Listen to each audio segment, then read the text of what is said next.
Okay, thank you so much. I'm Kenneth Obiajulu. I'm CEO of Agricorp Holdings, and just like the last speaker, basically, I was working in the development space. I think on a project funded by Bill and Melinda Gates Foundation called State Partnership for Agriculture, right? And basically, we were supporting smallholder farmers in 3 major states. Kaduna State happened to be one of them in Nigeria. And one of their focus areas happened to be ginger being one of the largest exports, out of Nigeria, and also Nigeria being one of the, prominent producers of ginger in the world. And so for us, we saw lots of challenges that the smallholder farmers were experiencing around low productivity issues, post-harvest losses being at an all-time high, access to finance being almost non-existent. And even after that, they have to go through multiple layers of intermediaries to be able to connect their produce to superior markets. So we decided to invest in that business or in that system when I left the development space. And today that's Agricorp for you. We produce, we process, and 90% of our products are exported out of Nigeria to countries like South Africa, the UAE, Morocco, and India. And then we're looking forward to adding a serious level of processing, to ensure that we're not just commodity traders like the last speaker said today. No, so typically for us, we started first as being a traditional agricultural business, right? And, from an agricultural point, technology in itself is, it means different things to different countries at different stages of development, right? When we think about fintechs and agricultural technology, those are 2 different areas, where with fintech, financial technology systems, you can easily bring out your phones, write codes, and do amazing stuff with all of that. When it comes to agriculture, especially from the production side of things, technology means different, right? Technology means how do you increase efficiency? Technology means how do you improve the productivity of farm operations? Sorry about that. How do you improve efficiency of farm production? How do you improve the yields on the farms? So it's different here. So what we have done from our end is first to develop technology that allows us to be able to, track the farmers that we're working with, bring them into our systems.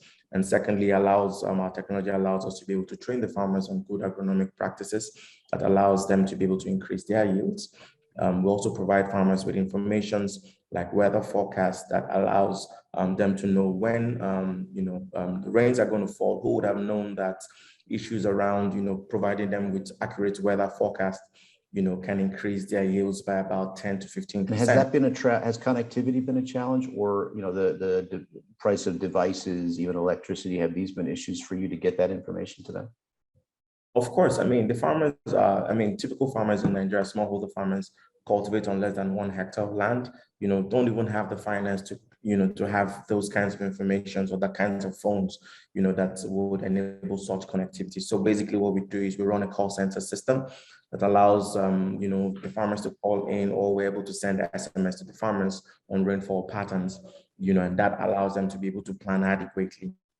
On the use of mechanization tools like tractors to be able to save man hours from 30 hours on land prep, to, bringing it down to about 2 hours on land preparation. So those are the kinds of systems that we're beginning to put in place. And on the market side of things, connecting them to the trade, we had to move a step back to invest in a technology company that will help with traceability and all of the good stuff that the previous speaker just talked about. Let me ask about finished products. So you mentioned you're kind of moving, or you have been moving in that direction. Tell us about that. Are you doing flake? Are you doing powder? Are you doing candied? What kinds of processed products are you able to do? Okay, so typically when we just started first with the production of ginger, and then we primarily process it. By primary processing, we're talking about washing, slicing it, and then drying it. So that's the flake part of the component, and then we package and we export. Just recently, we raised about 17.5 million USD in our Series A round. that would see us investing heavily in the secondary processing side of things. That would bring us to start grinding them to powder, also extracting the oil out of it, and also look at various other use cases that applies to the various industries that require, ginger and some other commodities that we would want to take a look into, So ginger has pharmaceutical, food-based, and then other applications. And so we want to see how we could process our products to meet up with what the raw material requirements are for the various industries. And just quickly, how is digital? I mean, how are you thinking digital is going to help you? What element will digital have in that side? Will you go e-commerce, direct to consumer, or how do you see it? Yes, so typically we're looking at getting closer to the consumers as much as possible. There's a saying here in Nigeria that the closer you are to the consumers, the more money you make.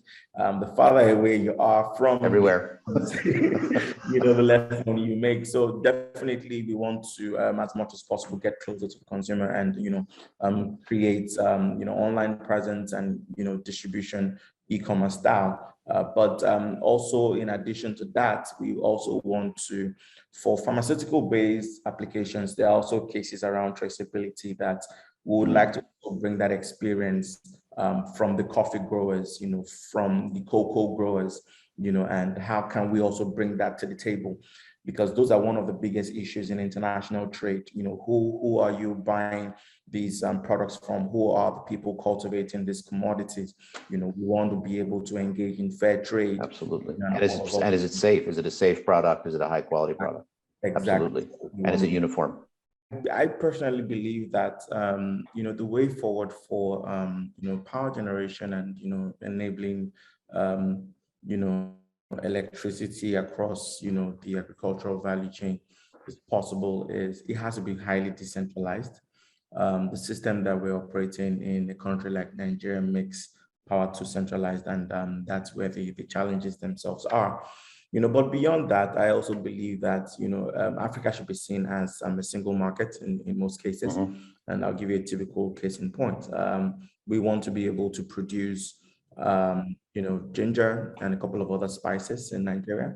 And we should be able to ship that out to, for example, in Zambia and carry out the processing activities in Zambia, where the structures allows for all of that, and distributes back to other African countries, and so that's the way we see it, but then again, it comes back to can we digitize the system in such a way that we're able to enjoy the operational benefits of operating in various countries and bringing that benefit to all of Africans as well.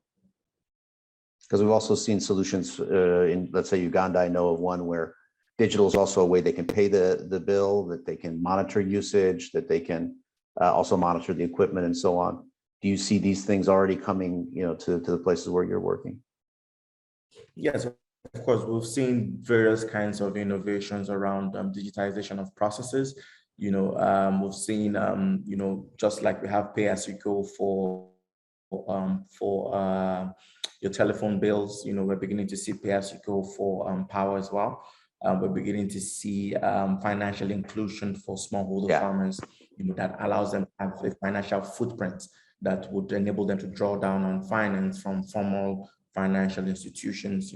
We're seeing a lot of all these processes being digitized and, adding value to the lives of smallholder farmers in those catchment areas.